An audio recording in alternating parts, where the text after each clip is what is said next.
Hey guys, I hope everyone is well. The article that I want to discuss tonight is on The Guardian, and it's regarding asylum seekers. I'm just trying to get it up.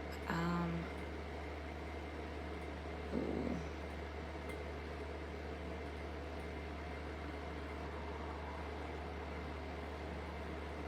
Alright, so it's titled Home Office to Hold on Evicting Asylum Seekers During the Lockdown, which is very positive news. So the Home Office will stop evicting asylum seekers from government accommodation for the next 3 months whilst the UK remains in the coronavirus lockdown. And that's been said by the British Red Cross. So the move's going to be reviewed in June. And it's come in response to measures introduced to ensure people do not leave their homes unnecessarily. And obviously that's designed to prevent the spread of COVID-19.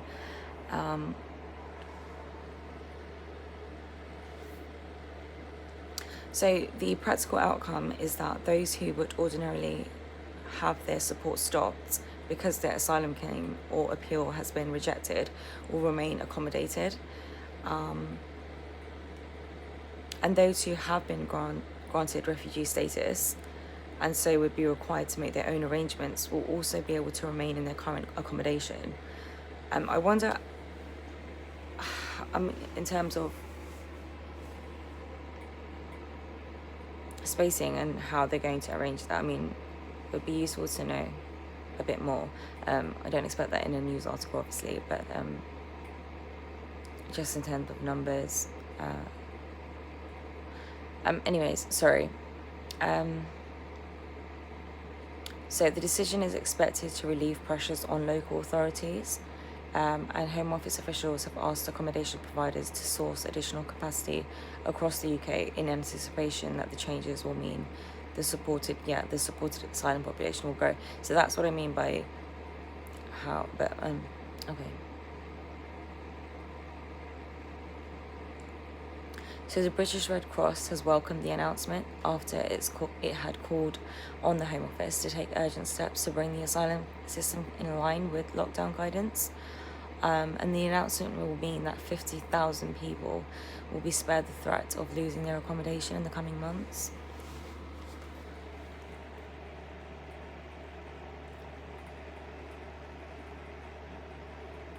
So the Director of Refugee Support and Restoring Family Links at the British Red Cross has said that nobody should be at risk of homelessness and destitution, and that this is an important first step to ensuring that people are able to protect themselves, their families and their communities.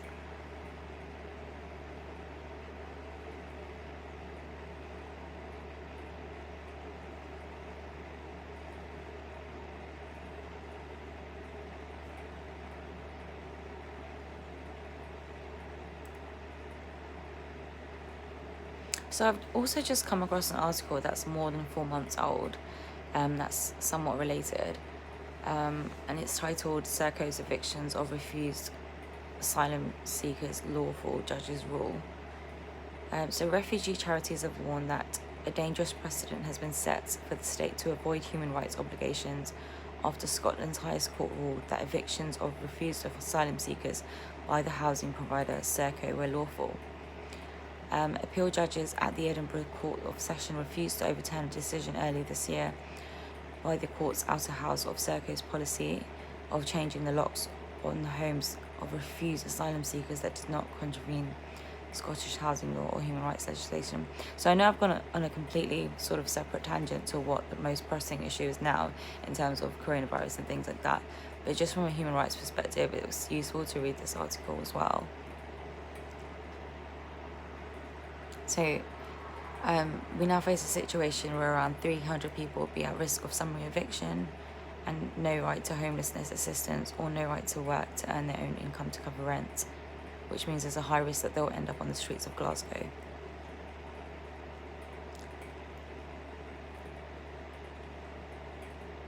Last month, Scotland launched a judicial review against Glasgow City Council, with the charity claiming it was illegally denied temporary accommodation to homeless applicants thousands of times over in the past 2 years.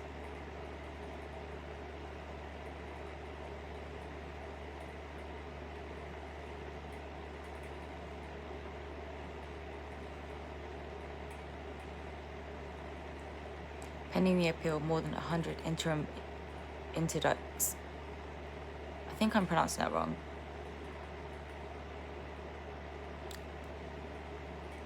were granted by Glasgow's Sheriff Council Court to delay the removal of asylum seekers until the outcome of the appeal was known.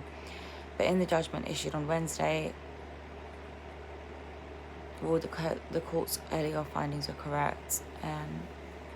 Serco said it would now proceed with returning the occupied properties to their owners in a considered and sensitive manner.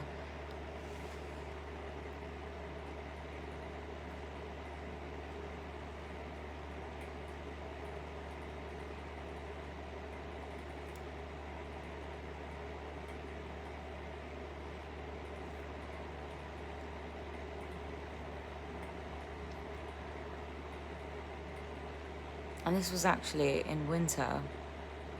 So it was Afghan refugees and Serco tenants.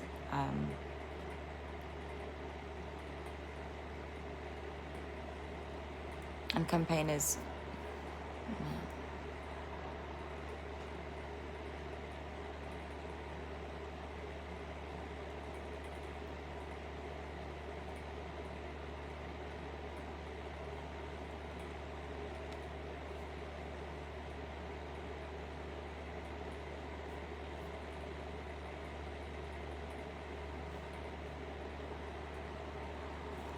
So I think, in comparison to that situation, the UK's response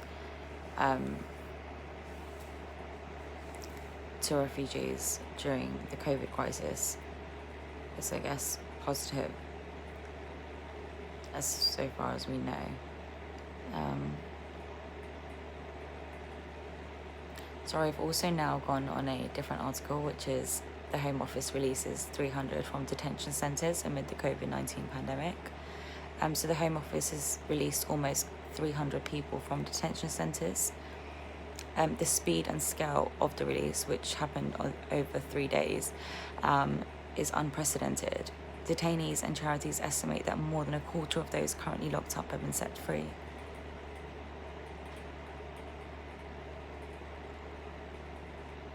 So the releases come in the wake of legal action, which was launched last week, which argued that the Home Office had failed to protect immigration detainees from the coronavirus outbreak and had failed to identify which detainees were at particular risk of serious harm or death if they do contract the virus due to age or underlying health conditions.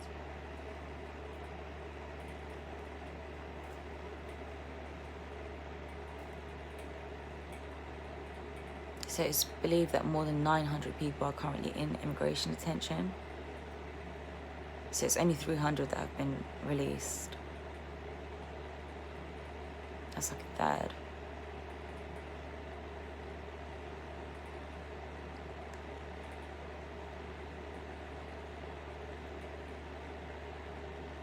So the public health experts has provided an expert report warning, warning that prisons and detention centres provide ideal incubation conditions for the rapid spread of the virus, and that around 60% of those in detention could be rapidly infected if the virus gets in. So the report was commissioned by Duncan Lewis solicitors, who have embarked on what was thought to be the first legal action against the government relating to the coronavirus outbreak.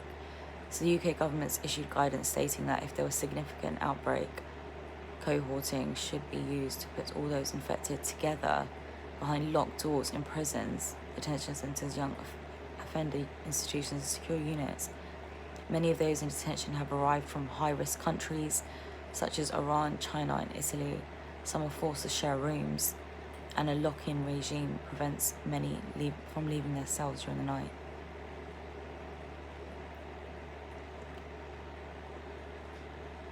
So many in detention are scared of contracting the virus.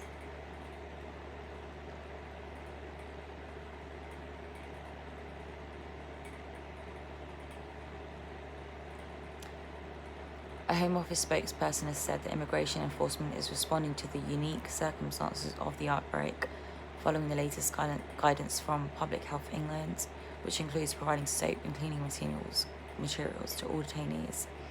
Decisions to detain are made on a case-by-case basis and kept under constant review, but the priority is to maintain lawful detention of the most high-harm individuals, including foreign national offenders. Okay. Right. I'm going to leave it there for today, I think. I'm finding more interesting articles. I think what happens is when you start reading one and then there's more on this story and there's a lot more useful links there,